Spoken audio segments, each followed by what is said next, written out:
Jangan sampai ini disalahgunakan orang lain. Mengaku dirinya bahwa saya itu ini kata Rasulullah seperti ini sekarang. Loh, ini hadis bukan untuk Anda.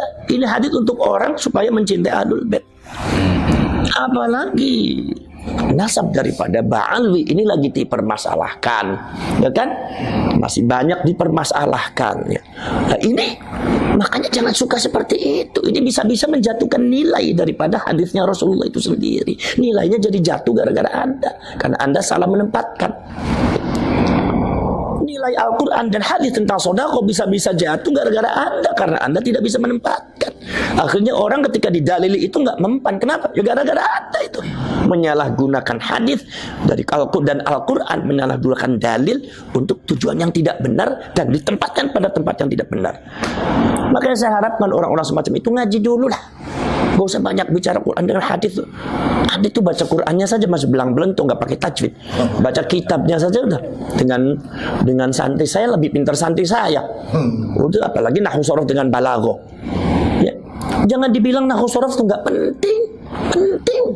Anda mengatakan tidak penting, tapi ulama mengatakan wa nahwu aula awalan ayyu'lama idzil kalamu dunahu lam yufhama. La yufhamatul lan tu linafil abad. Tanpa nahwu shorof, maka Quran dan hadis tidak mungkin bisa dipahami dengan benar. Mungkin Anda bisa paham tapi nggak benar. Contohnya ya seperti tadi, membanggakan nasab dengan hadisnya Rasulullah, meminta sedekah dengan hadisnya Rasulullah dan Al-Quran. Ini gara-gara Anda tidak benar memahaminya. Kenapa? Anda tidak belajar, ilmunya tidak nyambung, pemahaman Quran dan hadisnya tidak nyambung dengan ulama salaf. Inilah perlunya sanad di dalam Nahdlatul Ulama di pesantren itu selalu ada, bukan sekedar matanya saja, tetapi juga adalah pemahamannya. Jadi jelas nggak benar kalau ada habaib semata itu penyelewengan makna hadis. Itu bisa disebut bisa penipuan atas nama agama, itu nggak boleh. Seperti halnya juga oknum-oknum yang meminta sedekah untuk menggunakan Al-Quran hadis. Ini sudah penipuan mengatasnamakan agama. Ini sudah penyelewengan makna dalil ini. Nggak boleh seperti itu. Dosa, wah dosa, jelas dosa, sangat berdosa sekali. Tapi kalau orang semacam itu yang nggak ngaku dosa, udah biarin aja. Urusan dia dengan Allah, ya orang jahil namanya juga. Orang jahil itu yang nggak tahu kalau dirinya salah juga nggak tahu. Nah itu seperti itu cara. Makanya belajar dulu lah yang benar. Belajar hadis yang benar, nahwu shorof yang benar. Nahwu shorof yang benar. Jangan dibilang, oh itu kan rafa' nasab kan sama aja, itu biasa. Jangan Anda bilang biasa.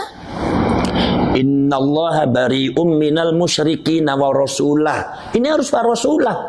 Sesungguhnya Allah dan Rasulnya tidak bertanggung jawab terhadap orang-orang musyrik. Coba kalau dibaca wa rasulih, innallaha bari'um minal musyrikin wa rasulih. Jadi sesat. Sesungguhnya Allah tidak bertanggung jawab terhadap orang musyrik dan Rasulnya. Berarti Rasulnya berarti sesat. Ini pemahaman salah gara-gara apa? I'rabnya salah. Makanya yang namanya i'rab itu sangat penting di nahwu shorof itu. Belajar nahwu shorof dulu lah. Kalau Anda itu baca antara fa'il dan maf'ulnya nggak benar, baca bagaimana itu sighat fa'ala yufa'ilu, mana yang harus fa'ala, mana yang harus af'ala, mana yang harus majhul, mana yang maklum. Anda belum tahu, ya udah Anda jangan mendebat para ulama, para kiai lah. Orang jahil Anda tuh. Orang jahil nggak usah bicara, nggak bicara agama, nanti rusak agamanya nanti. Gara-gara Anda tuh.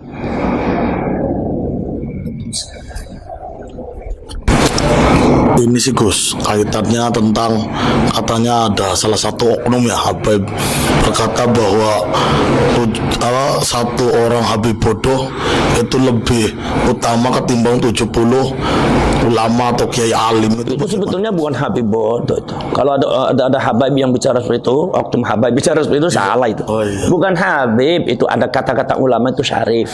Dan syarif itu bukan Habib. Syarif ya dari Wali Songo. Syarif Sayyid, keturunan Sayyidina Hasan Sudin. Kalau Habib keturunannya dari Habib Alwi. Ba'alwi ini masih banyak diragukan oleh beberapa nakobatul asyraf. Jadi syarif di sini jangan dimaknakan Habib. Satu. Nomor dua, ini makalah dari siapa? Kalau hadis dari siapa ini? Jadi perlu dikritisi. Jangan sampai makna makalah, apalagi makalahnya ulama atau hadis dhaif, ternyata maknanya mukhalifun linnas, bertentangan dengan nas Al-Quran, bertentangan dengan nas hadis yang lebih sahih. Sekarang saya tanya, Anda tuh belajar sama orang bodoh, belajar apanya? Sampai belajar Al-Quran sama orang yang bodoh akal Al-Quran, belajar apanya? Kira-kira dapat Al-Qurannya benar apa tidak? Enggak. Bacaannya benar apa tidak? Maknanya, fahamannya, pemahamannya benar apa tidak? Belajar jadi bodoh-bodoh, belajar apa aja. Ini berarti hadis ini kalaupun dhaif, kalau pilih hadis dhaif, mukhalifun linnas, itu bisa dianggap batal. Maudhu ya. Bukan maudhu. Beda lagi kalau maudhu. Anda kalau nggak ngerti hadis jangan bicara hadis. Seperti itu. Ya, jadi artinya apa namanya? Kalau Anda itu kalau semua belajar pada orang alim yang benar ya Rasulullah itu. Belajar sama orang alim. Al ulama warasatul anbiya, bukan al habaib, bukan al quraba yang dekat, bukan. Al ulama warasatul anbiya, itu yang harus diterima kita. Siapapun yang alim, baik itu dari zurriyatul rasul atau bukan zurriyatul rasul, belajarlah kalian kepada orang alim. Ya, kalau ada zurriyatul rasul enggak alim, ya jangan belajar, tapi kita tetap menghormati sebatas penghormatan biasa, jangan terlalu hulat, jangan terlalu keterlaluan, sebab nanti hulat itu jelas nggak bagus. Innallaha la yuhibbul mu'tadin.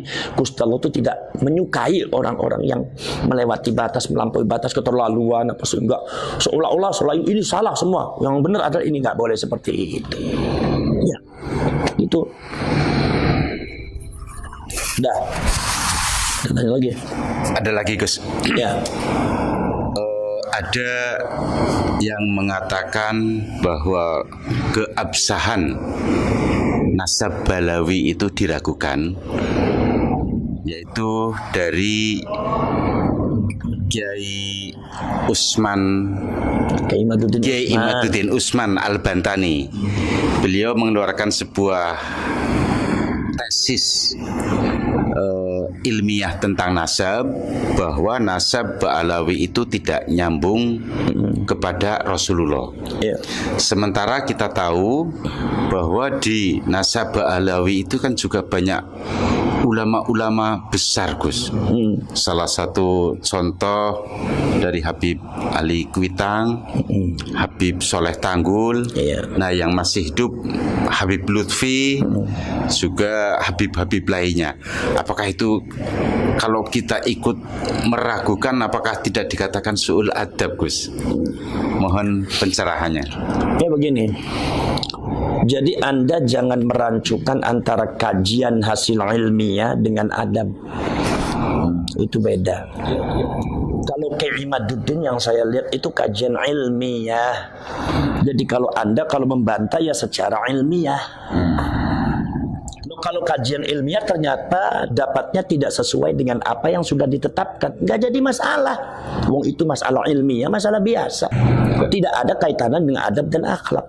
Kalau Anda bicara masalah debat ilmiah, kemudian Anda kalah, kemudian Anda menggodamnya dengan adab dan akhlak. Ini sistem seperti ini yang dipakai oleh Fir'aun.